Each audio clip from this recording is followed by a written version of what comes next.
నమస్కారం V7 city news కు స్వాగతం. మంగళం తిరుమల నగర్ పంచాయతీలో ఉన్న వేణుగోపాలపురంలో గత 6 సంవత్సరాలుగా 90 కుటుంబాలకు పైగా కాపురాలు ఉన్నారని, సోమవారం అర్ధరాత్రి 200 మంది వచ్చి జేసీబీలతో తమ ఇళ్లను కూల్చేశారని బాధితులు ఆవేదన వ్యక్తం చేశారు. తమకు న్యాయం చేయాలని అధికారులను, ప్రజాప్రతినిధులను వేడుకున్నారు. బాధితులకు సిపిఐ నాయకులు అండగా నిలిచారు. ఈ సందర్భంగా బాధితులు మీడియాతో మాట్లాడారు. గోపాల కాలనీలో 10 సంవత్సరాలుగా నివసిస్తున్నాము. మేమంతా కొనుక్కున్న జాగాలే. మాకెవరు ఏ ప్రభుత్వం మాకేం ఊరికే ఇవ్వలేదు. మాకు స్వయాజితంతో కట్టుకున్న ఇల్లులు ఇవి. గత 10 ఏళ్ళగా ఎవరు ఏ దానికి ఎటువంటి ఇన్ఫర్మేషన్ లేదు. ఇవి మా స్వయాజితంతో తీసుకున్నాము. కానీ రాత్రి ఉన్నట్టుండి అర్ధరాత్రి 12 గంటలకు వచ్చారు. ఒక 10 జేసీబీలు 300 మంది మనుషులు వచ్చారు. రాగానే ఫస్ట్ లైన్స్ పెరిగేశారు. కరెంట్ లేదని ఏంటబ్బా అని మేము చూసుకుంటూ ఉంటాంగా 10 మంది ఉన్నట్టుండి ఈ పక్క ఒక్కొక్క వీధిలో 2 జేసీబీలు 3 జేసీబీలు వరుసగా ధ్వంసం చేసుకుంటూ వస్తున్నాయి. ఏం జరుగుతుందని బయటకు వచ్చాము. ఆ రాత్రిలో ఉన్నట్టు మా ఇంట్లో దూరారు. ఇక్కడ పెద్దగా నివాసులు ఎవరు ఉండట్లేదు. ఇక్కడ సౌకర్యం లేదు, నీటి సౌకర్యం లేదు, సప్లై రోడ్డు సౌకర్యం లేదని ఎవరు ఉండలేదు. ఉన్న వాళ్ళు బతికి దొరికి ఉన్న వాళ్ళు ఉన్నాము ఇక్కడే. గత 10 ఏళ్ళకి మేము ఇక్కడే పడి ఉన్నాము. కానీ మాకు ఎటువంటి ఎప్పుడు ఏం అనిపించలేదు. కాకపోతే ఇక్కడ నైట్ వచ్చారు. మా ఇళ్లలో 300 మంది మనుషులు అట్టే దూరారు. 50 మంది దాకా దూరేశారు. దూరి ముందు పిల్లలను కూడా చూడలేదు. నాకు 3 ఏళ్ల బాబు, 6 ఏళ్ల బాబు ఉన్నాడు. పాలు లాగే పిల్లవాడని కూడా చూడకుండా, ముసలివాళ్ళనే మా అవ్వను కూడా చూడకుండా అట్లే బయటికి తీసుకొచ్చి లాగేసి టీవీ, ఫ్రిడ్జ్ అవన్నీ ధ్వంసం చేసేశారు. బయటకు లాగేసి మా ఇల్లు నిట్ట నిలువున కూల్చేశారు.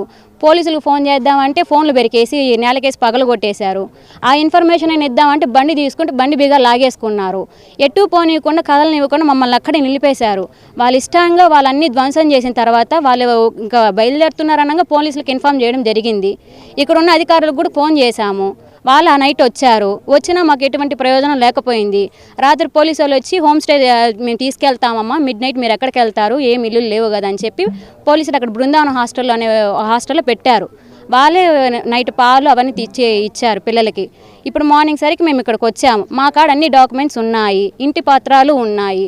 మాకైతే అన్ని ఏ డాక్యుమెంట్ కావాలని మేము సబ్మిట్ చేయడానికి రెడీగా ఉన్నాము. కానీ మాకైతే న్యాయం కావాలి.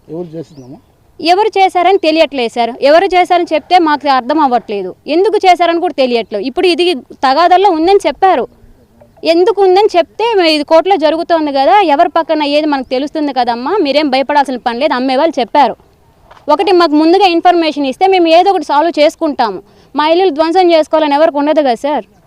అట్లీస్ట్ మాకు స్టే ఆర్డర్ కూడా లేదు, ఎటువంటి ఇన్ఫర్మేషన్ లేదు. ఉన్నట్టు దూరేస్తే మేము ఎవరిని క్యాచ్ చేయగలుగుతాము? అది మిడ్ నైట్. ఆల్మోస్ట్ వాళ్ళు మంగళం అడ్వకేటర్ అంటున్నారు, నాయుడు అంటున్నారు. ఫుల్ నేమ్ అయితే నాకు తెలీదు. అడ్వకేటరు. ఆ అడ్వకేటరు ఫస్ట్ బాబాయ్ మాకు తెలిసిన వాళ్ళు ఇక్కడ వాళ్ళని పిలిచారంట మధ్యస్థానికి. వచ్చి తేల్చుకొని మాట్లాడదాం అన్నారంట, సెటిల్మెంట్ చేయమన్నారంట. అక్కడ ఉన్న జాగాలు ముందు ఉండేటివన్నీ పగలగొట్టేశారు. దీని జోలికి రారని మేము ఎక్స్పెక్ట్ చేయలేదు. ఎందుకంటే మా దగ్గర అన్నీ ఉన్నాయి కదా, సచివాలయం నుంచి కూడా పన్ను అన్నీ ఉన్నాయి కదా, మా దానికి రారనుకున్నాము. కానీ ఉన్నట్టు అర్ధరాత్రి దూరారు. ఇప్పుడు ఎవరి మీద ఏం చెప్పాలన్నా మాకేం అర్థం కావట్లేదు. కనీసం చెప్పడానికైనా 300 మంది అంటే ఒక మనిషిని చుట్టేశారంటే కాలనీ నివాసులు ఎవరూ లేరు కాబట్టి వాళ్ళు ఇష్టారాజ్యంగా ధ్వంసం చేసి పెట్టారు. ఈ కాలనీలో ఎవరైనా ఉన్నా అడ్డుకునే వాళ్ళు ఉండొచ్చు. అడ్డుకున్న వాళ్ళేమో వాళ్ళ ఇష్టానికి కార్లు బగలు కొట్టేశారు, ఇల్లు కూల్చేశారు. ఏమీ లేవు అసలు. మేము ఇప్పుడుండి ఎవరికి చెప్పుకోవాలో అర్థం కావట్లేదు. మాకు ఏదైనా న్యాయం చేయగలుగుతారని ఈ ప్రభుత్వాన్ని కోరుకుంటున్నాం సార్. మా నుంచి ఇంతకు మించి మేమేం ఆశించట్లేదు. మా కష్టాజీవితంతోనే మేము బ్రతుకుతున్నాము. మీరు కావంటే ఏం చేయమని మేము రెడీగా ఉన్నాము. మీకు ఏ డాక్యుమెంట్స్ కావాలో మేము సబ్మిట్ చేస్తాము. కానీ మాకు న్యాయం కావాలి. ఈ ప్రభుత్వం నుంచి ఇది ఒక్కటే అందరూ ఇక్కడున్న జనాలు మీరు ఎవరైనా చూడండి, ఎవ్వరు కానీ ఉన్న అధికారులే కాదు, అందరూ బీదవాళ్ళే. ఇక్కడ మీరు ఎవరిని చూసినా అందరూ కష్టపడి ఇది కొనుక్కున్న వాళ్ళే తప్ప ఇది ఆక్రమించుకొని కట్టుకున్న వాళ్ళైతే ఎవరూ కాదు. మీకు ఎవరెవరు ఏ డాక్యుమెంట్స్ తీసుకున్నారు, ఏ సంవత్సరంలో తీసుకున్నారు సబ్మిట్ చేయమని రెడీగా ఉన్నారు జనాలు. మేము ఎప్పుడు మీరు రమ్మన్నా మేము రాగలిగే పొజిషన్లో కూడా మేము ఉన్నాం. ఎందుకంటే మాకు ఎటువంటి నివాసం లేదు కదా. నా పేరు ఇంద్రజ సార్. ఫ్లాట్ నెంబర్ మాది 18. మేస్త్రి నేను. మేము 2007 సంవత్సరాలు అవుతుంది మేము జాగా కొని. రుద్రగోపి, శ్రీనివాసులు ఇద్దరు మాకు రాసి ఇచ్చినారు. ఆ రోజు నుంచి ఈ రోజు వరకు మాకు ఏ ప్రాబ్లం లేదు. ఇంటి పన్ను ఉంది, నీళ్ళ పన్ను ఉంది, కరెంటు బిల్లు ఉంది. రిజిస్ట్రేషన్ అయ్యింది, మాకు 10 లక్షలు లోన్ కూడా ఇచ్చినారు, అన్నీ పక్కాగా ఉంది. మా జోలికి ఎవరు రాలేదు ఇప్పటివరకు. ఇప్పుడు హఠాత్తుగా రాత్రి వచ్చి ధ్వంసం చేసినారు. తెల్లారితో వచ్చిన ఈ మరి చూస్తే అంతా ధ్వంసం అయిపోయింది. నేను మళ్ళీ పోలీసులకు కూడా ఇన్ఫార్మ్ చేసిన, వాళ్ళ కానిస్టేబుల్ కూడా 2 వచ్చినారు, వచ్చి వెళ్ళిపోయినారు. ఇది మాకు తెలిసింది. కానీ ఎవరు చేసినారో తెలియదు.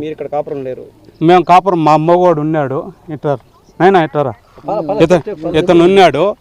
నైట్ వీళ్ళు తోస్తా ఉండేకలకి సౌండ్ వచ్చేకలకి ఈ అబ్బాయి లేచి సామాన్లన్నీ బయట పెట్టుకొని మళ్ళీ నాకు ఫోన్ చేసినాడు. మళ్ళీ నేను చేస్తే వాడు ఎత్తలా. సరేలేమో అని నేను గమ్మున అయిపోయినాను. తెల్లారితో వచ్చేకల్లా చూస్తే ఈ మరి జరిగింది.